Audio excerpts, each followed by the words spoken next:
ప్రభుత్వ విప్ ఆది శ్రీనివాస్ కృషితో వేములవాడ శ్రీ రాజరాజేశ్వర స్వామి ఆలయ అభివృద్ధి వేగంగా కొనసాగుతోందని రాష్ట్ర ఎస్సీ ఎస్టీ మైనారిటీ సంక్షేమ శాఖ మంత్రి అడ్లూరి లక్ష్మణ్ కుమార్ అన్నారు. నూతన సంవత్సరం సందర్భంగా వేములవాడకు చేరుకున్న ఆయన రాజరాజేశ్వర భీమేశ్వర స్వామివారిని దర్శించుకుని ప్రత్యేక అభిషేక పూజల్లో పాల్గొన్నారు. ఈ సందర్భంగా ఆలయ అర్చకులు పూర్ణకుంభ స్వాగతం పలికి వేద ఆశీర్వచనం గావించారు. అనంతరం మంత్రి మీడియాతో మాట్లాడుతూ రాష్ట్ర ప్రజలు సుఖ సంతోషాలతో ఉండాలని రాజన్నను కోరుకున్నామని తెలిపారు. ముఖ్యమంత్రి రేవంత్ రెడ్డి సంకల్పంతో వేములవాడ రాజన్న ఆలయం, మేడారం సమ్మక్క సారళమ్మ ఆలయాల అభివృద్ధి జరుగుతోందని చెప్పారు. రాజన్న ఆలయ అభివృద్ధి పూర్తయ్యాక కొండగట్టు అంజన్న, ధర్మపురి లక్ష్మీ నరసింహస్వామి ఆలయాల అభివృద్ధికి సీఎం హామీ ఇచ్చారని మంత్రి వెల్లడించారు.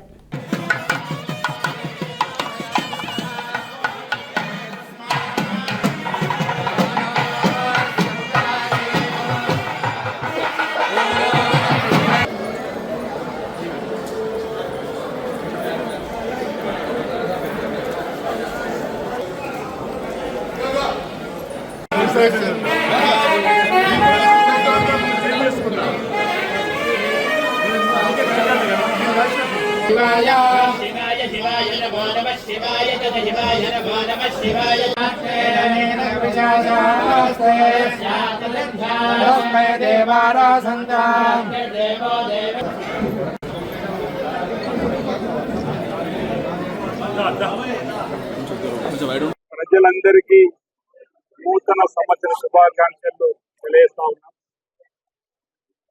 వేములవాడ భీమేశ్వర స్వామి సన్నిధిలో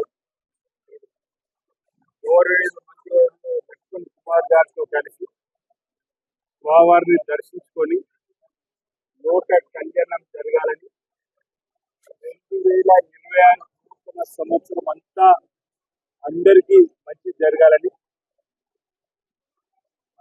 మంత్రులతో కలిసి కూడా సమన్వయం చేసుకుని ముందుకు పోతామని చెప్పినటువంటి సందర్భం. అందులో ముందుగా మన వేములవాడ ఆలయ అభివృద్ధిలోకి ఓవైపు సమ్మక్క సారక్క అభివృద్ధిలోకి తీసుకురావడానికి చేసే ప్రయత్నం ఫలించాలని చెప్పని, తద్వారా దేవాలయాన్నింటినీ కూడా మరి అభివృద్ధి బదులు తీసుకొని పోవడానికి కోసం 2026 సంవత్సరంలో భారతం కావాలని చెప్పిన సందర్భంగా ప్రార్థన చేసి ప్రజలందరికీ 2026 నూతన సంవత్సరం సందర్భంగా శుభాకాంక్షలు తెలియజేస్తా ఉన్నాం. అందరికీ పేరు పేరు నమస్కారం.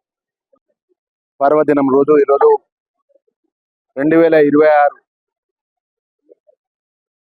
తెలంగాణ రాష్ట్ర అన్ని వర్గాల ప్రజలు సుఖ సంతోషాలతో ఉండాలని అందరికీ నూతన సంవత్సర శుభాకాంక్షలు తెలియజేసుకుంటూ ప్రజాపాలన లోపల గౌరవ ముఖ్యమంత్రి గారి నేతృత్వం లోపల ఏదైతే గొప్ప సంకల్పంతో శ్రీ రాజరాజేశ్వర ఆలయాన్ని